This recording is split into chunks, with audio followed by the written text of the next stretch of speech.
ఎమ్మటి ఇవిడి నిలబడి చదువు ఒకసారి.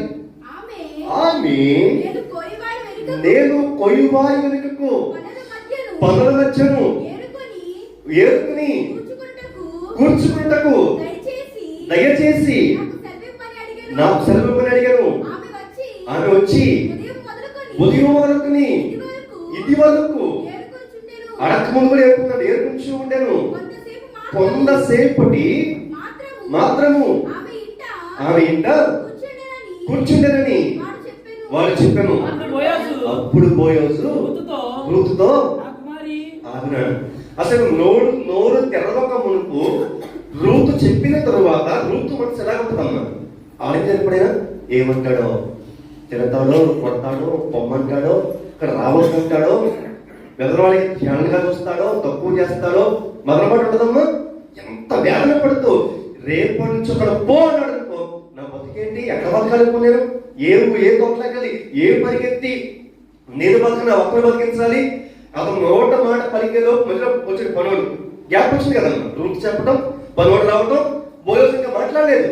ఈ లోపు ఈవిడ ఎంత మొదలు పడిపోతుంది అంటే గాయాలైపోయి మనసు తరిగిపోయి దుఃఖం వచ్చేసి రేపటి నుంచి నా స్థితి ఏంటో. ఈ తరుణంలో బోయోజు రూతుతో అమ్మా అని పిలవగానే అర్థమవుతుంది, సీను పొమ్మంటాడేమో. ఎవరితో పరిగి వదలదు కదా. చదవండి ఒకసారి. అప్పుడు బోయోజు రూతుతో నా కుమారి నా మాట విను. ఇప్పుడు ఆమె ఏమవుతుంది అమ్మా? గాయాలు కట్టబడుతుంది, సందేహాలు నివృత్తి అవుతుంది, ప్రతి దుఃఖం ఏమవుతుంది, నివారణ అవుతుంది. నా కుమారి నా మాట విను. వేరొక పొలములో విభిన్నమైన మనిషి, విచిత్రమైన మనిషి. ఏం చెప్పాలి యజమాని అయితే? వద్దే వచ్చావు కానీ కొద్దిసేపు వేరుకో, ఒక గంట వెళ్ళిపోని చెప్పాలి.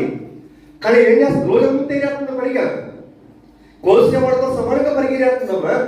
నష్టమే యజమానికి. వాస్తవానికి బోయోజు ఏం చెప్పాలంటే, ఓ గంట ఏరుకోమ్మా, నువ్వు ఎదరాలి కదా, నేను ఇబ్బంది అంటలే కదా, గంట ఏరుకుపో అంటలేదు.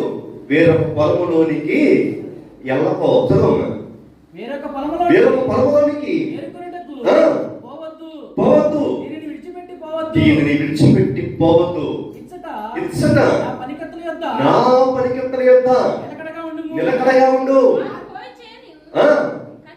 కనిపెట్టి వెంబడించు, నిన్ను ముట్టకూడదని. ఏంటి కొద్దిసేపట్లోనే ఎంత భారం ఎదుర్కొన్నాడమ్మా. నువ్వు బయటికి పోవద్దు, వేరే చెడు ఏరుకోవద్దు. మరొక్క మాట, కోసేటప్పుడు నిర్లక్ష్యంగా ఉండమా, వెనకాలే తిరుగు అనడమ్మా. కనిపెట్టేవాడిని ఎక్కడ పని కింద పడిపోద్దో, కింద పడిన ప్రతిదీ ఎవరిది? నీదే. మరొక మాట అమ్మా, ఇక్కడే నీళ్ళు తాగు, ఇక్కడే ఆహారం తిను.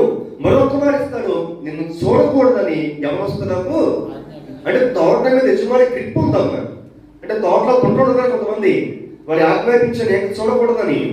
నీకు ఇచ్చే వాగ్దానం ఏంటంటే, ఇప్పుడు మరొక నీవు వేరొక పొలంలో ఏరుకున్నటకు ఈ మాట ఎప్పుడైతే రూతు చెవులో పడిందో